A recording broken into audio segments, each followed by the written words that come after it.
Chers enseignants, nous ici jeudi pour nous rendre un hommage mérité à enseignants qui sont dans la salle là. Malheureusement, dans un pays qui a traversé un carrefour difficile, tout secteur de la société a subi conséquences gros crises qui bouleversent notre société. Enseignants, bien sûr, ils ne sont pas épargnés. Nous tendons et nous comprenons les revendications dans le temps carrefour dangereux ça. Je ne veux dire qui est réservé pour nous rendre hommage à tout le monde qui a un rôle pour meubler l'esprit de moun yo, jeune moun yo, qui s'est avenir du pays d'Haïti. Mais des autres généraliser ça, que nous vivons aujourd'hui, il ne pas tomber dans le ciel. C'est des gens dans le pays et des gens en dehors du pays qui construisent le chaos que nous vivons aujourd'hui.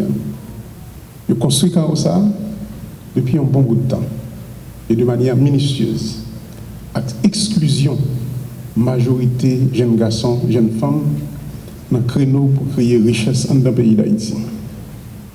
Dans la marginalisation, on sait de groupes sociaux dans le pays, mais tout et surtout, dans l'affaiblissement de toute institution, l'État pays d'Haïti. Malgré nous, dans ces difficultés, je dis, nous avons un carrefour historique.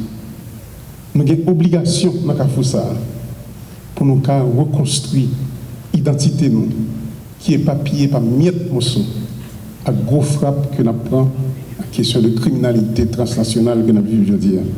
C'est pour ça, nous-mêmes, au niveau du Conseil présidentiel, là, ensemble avec le gouvernement que le Premier ministre Alexis Didier a dirigé, dans le budget 2024-2025, là, à côté de préoccupations que nous gagnons, sous question de renforcer toute force l'audio.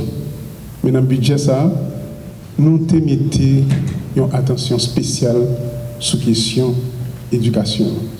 Parce que nous connaissons place éducation dans la construction de la société. Parce que vous, enseignants, enseignantes, vous êtes les forgerons de cette identité à reconstruire. Les artisans de cet imaginaire collectif qui alimentera les rêves de cet Haïti de demain, de cet Haïti futur où il fera bon de vivre pour tous les fils et toutes les filles de ce pays. Ce pays, c'est un patrimoine commun que nous avons.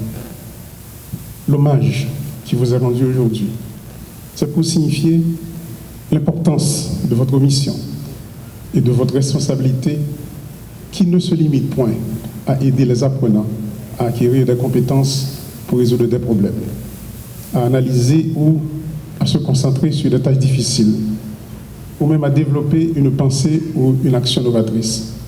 C'est aussi et surtout pour nous l'espoir de construction d'une nouvelle Haïti qui n'existera pas sans nos enseignants et nos enseignantes. Ce n'est donc pas pour rien, conscient de son importance, que l'enseignante bouge, s'agite, crie et revendique. Nul, tant au CTP, au gouvernement de la République, que dans la population en général, n'est insensible à la situation difficile de nos enseignants et de nos enseignantes, toutes catégories confondues, gardiennes et gardiens de notre histoire de peuple, de notre culture, concepteurs et bâtisseurs, en première ligne de notre demain, de notre avenir, ce futur que nous attendons tous. Chers enseignants, chères enseignantes, vos cris et vos légitimes revendications parviennent aux oreilles de nous tous et de nous toutes. Nous comprenons que vous en avez assez, que vous avez assez enduré, assez souffert. Le pays, comme vient de le dire le ministre de l'Éducation, est vôtre. Le CPT et le gouvernement feront mieux pour manifester, ou bien pour vous manifester, leur compréhension de vos déboires et de vos difficultés. Bien sûr, la tâche n'est pas facile. L'école haïtienne vit aujourd'hui des moments tragiques sous les assauts répétés des bandes terroristes.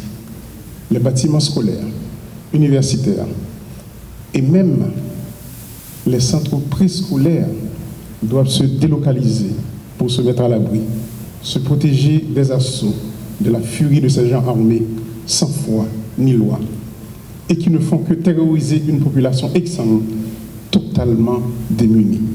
Et bien sûr, avec la complicité de gens qui sont autour de nous, qui vivent avec nous dans cette société, et qui se sont alliés à des criminels au niveau transnational pour nous faire subir cette violence.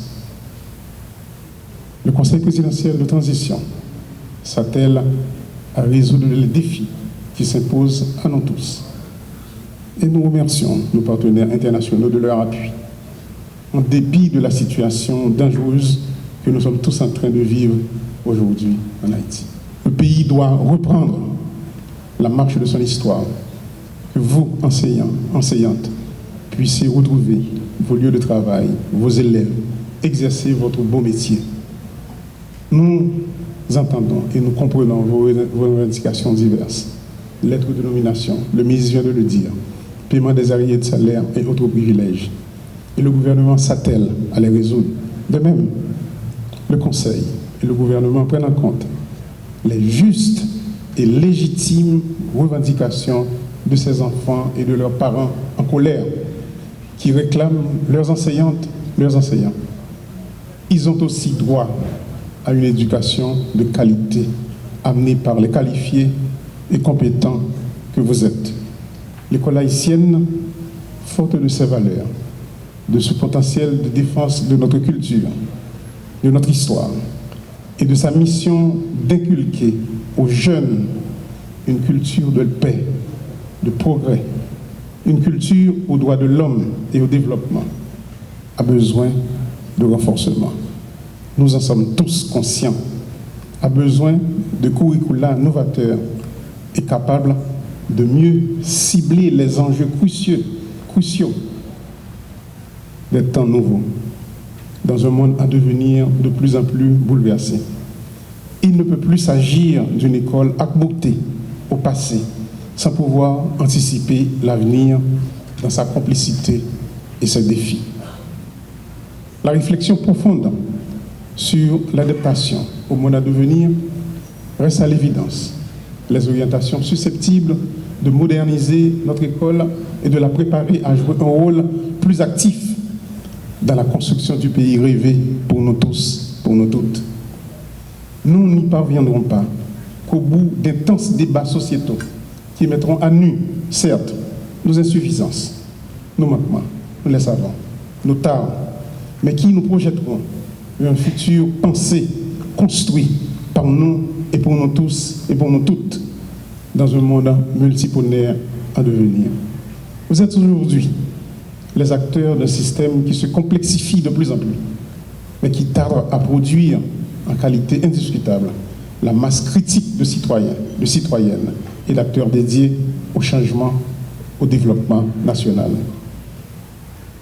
Le chemin parcouru jusqu'ici a été long, périlleux pour beaucoup d'entre vous, mais difficile pour vous tous, pour vous toutes, chers enseignants, chères enseignantes. Comme ancien professeur d'université, je me réjouis du fait de constater que la condition enseignante est aujourd'hui devenue une cause nationale et que l'État se l'approprie pour son amélioration graduelle. Investir dans la formation est une obligation nationale, car sans cette éducation de qualité, notre pays ne disposera pas de la massification des compétences nécessaires au développement durable d'Haïti.